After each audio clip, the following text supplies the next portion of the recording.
It's official as the Toronto Maple Leafs have signed Max Pacioretty to a PTO, and multiple new reports have come out revealing that they are going to sign him to a standard NHL contract. But in order for that to happen, a big move is on the horizon for the Toronto Maple Leafs in the form of a trade. So to break down those reports and discuss what it can mean going forward for the Toronto Maple Leafs. But before we do, if you're a part of the 70 or so percent who aren't subscribed to the channel, make sure to hit that subscribe button. We are trying to surpass Habs Digest, who just hit 14,000 subscribers. We can't have them beating us. If you want to help us surpass them, make sure to hit the subscribe button. But Darius, it's official today that Max Pacioretty is signed with the Leafs on a PTO, and that's the important part here. We discussed it a little bit yesterday, but something big is brewing for the Toronto Maple Leafs in the form of a trade. But we can discuss this here. First, Max Pacioretty will attend the Leafs training camp on a PTO. Expect him to sign a contract before the season. And that second part is the most crucial part for the Toronto Maple Leafs, as in order for them to do that, like we discussed yesterday a little bit, they have to make a move. And whether that's Nick Robertson, David Kampf, it's going to be one of those guys. And I just want to get your thoughts on this, Darius. Pacioretty is officially a Leaf, and a big move is coming in the form of a trade to free up the cap space to make room for him to sign a contract, an NHL contract that is, before the season starts in about a month.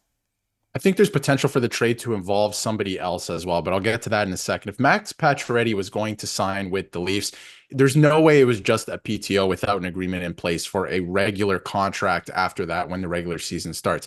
They're just doing this because they obviously can't sign him at this point in time because they'll be over the cap. And we still don't know what's happening with Yanni Hakanpää. There's some other rumors about some depth defensemen possibly coming in as well, which we'll have videos on. But, he couldn't sign a standard agreement right now. And his agent actually came out on Twitter and said, hey, you know what, we're signing this PTO, but, there is an agreement in place to sign a regular contract once the season starts. So that's what's going to happen. Max Pacioretty is going to be a Leaf this season. We don't know the exact contract, but I'd imagine it would be league minimum for 1 year, because anything more than that would really put the Leafs in a tough spot for no reason, because again, this player is older, dare I say, injury prone the last couple of years. So I would be wary of that. But in terms of a trade coming, we've mentioned a few guys, right? We've mentioned David Kampf. That would really free up a lot of space and really make life easy for the Leafs. And I think Holmberg can kind of slot into that position anyway.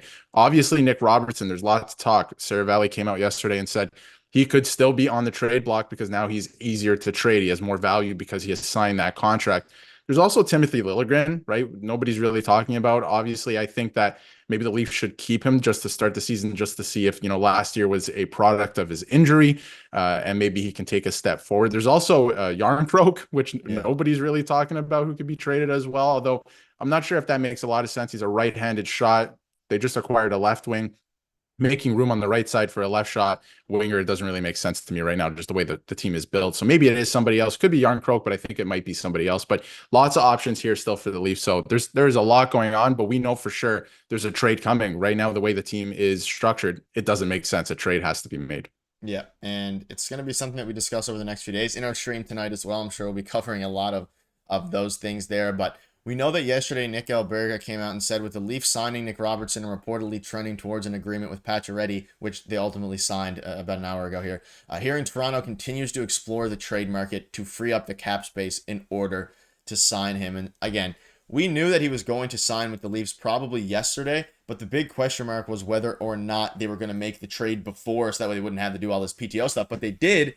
And the question mark now, you obviously talked about Yarncroke. There's obviously David Kampf is one that keeps getting brought up as well that we'll discuss in a minute here. But looking at the Nick Robertson front, we know that the Sarah Valley report came out, and I know you're not you think they're going to keep Nick Robertson. I tend to agree, but it would make sense at this point. And I think at the time of the signing, or when the rumors started to leak about Max Pacioretty signing yesterday, people were saying that doesn't make a whole lot of sense with the Nick Robertson signing as well. I'm not sure I fully agree with that, but I will say that it makes a whole lot more sense now that they signed Max Pacioretty, knowing that a trade is coming, whether that is Nick Robertson or not. Do you think that a Nick Robertson trade at this point, I think it's still very, very possible for the Toronto Maple Leafs. I don't think it's necessarily likely, but if they get an offer that blows them away, that would be better than the third-round pick or whatever compensation they would have got from an offer sheet, I think they're still exploring the Nick Robertson trade options, despite what a lot of fans out there are thinking. I think Sarah Valley is onto something here, especially with the fact that they signed Pacioretty, though I don't know for sure. I don't think that it's going to happen with Nick Robertson.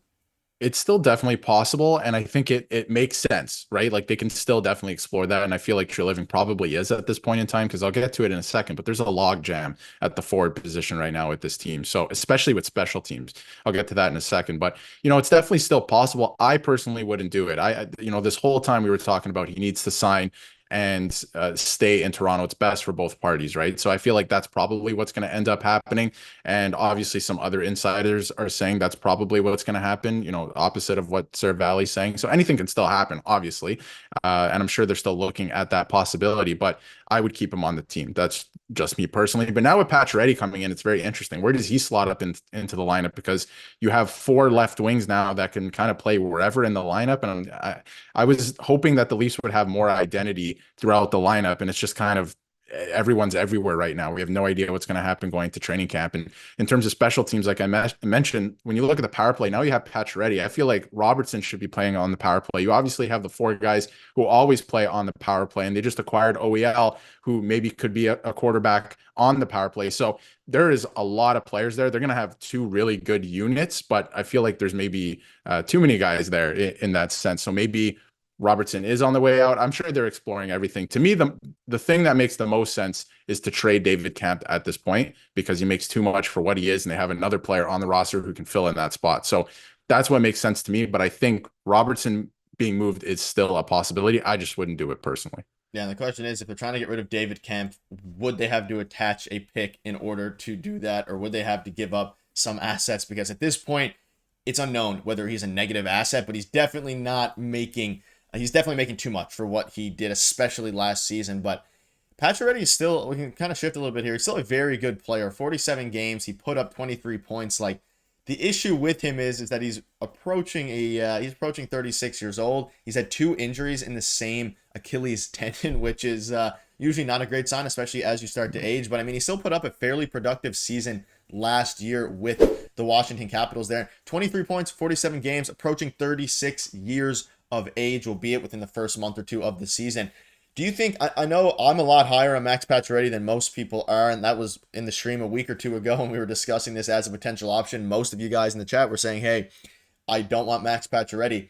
Have you changed your focus at all if they trade out and they ship out someone like David Kampf, or whether it be Yarncrook or even Nick Robertson? I like the veteran leadership he brings. There's no doubting that. Some of the intangibles there. And I still think, depending on how he's healed from this injury, and I'm hoping the Leafs did some due diligence in that front and seeing what he could be next season, I think it could be a fairly valuable asset to a team that desperately needs veteran leadership. That being said, Kyle Dubas used to do this a lot. We think about Joe Thornton and a lot of these guys. Like, how much will it actually help is the question mark going forward.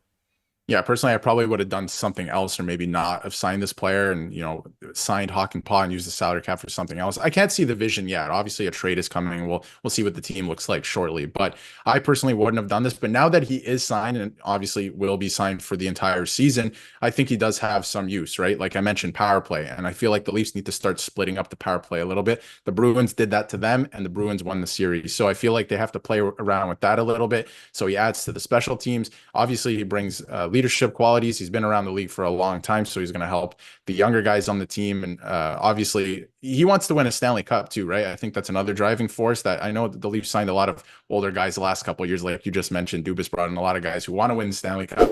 But I think, that is a good thing too. This guy's hungry. He wants to put together a good season. He's finally healthy, I'm assuming, because they wouldn't have signed him if he wasn't healthy, of course. Yeah, exactly. And I mean, his stats were pretty good last year on a bad Capitals team. They made the playoffs, but they were probably the worst team to ever do that. So I wouldn't look at too much into his plus minus, but he put together a pretty decent season. So he still definitely has some use, and I'm excited to see what he brings to the Leafs because he's here now. So there's no point in kind of, being mad about it or anything like that. Let's see what their plan is with this player.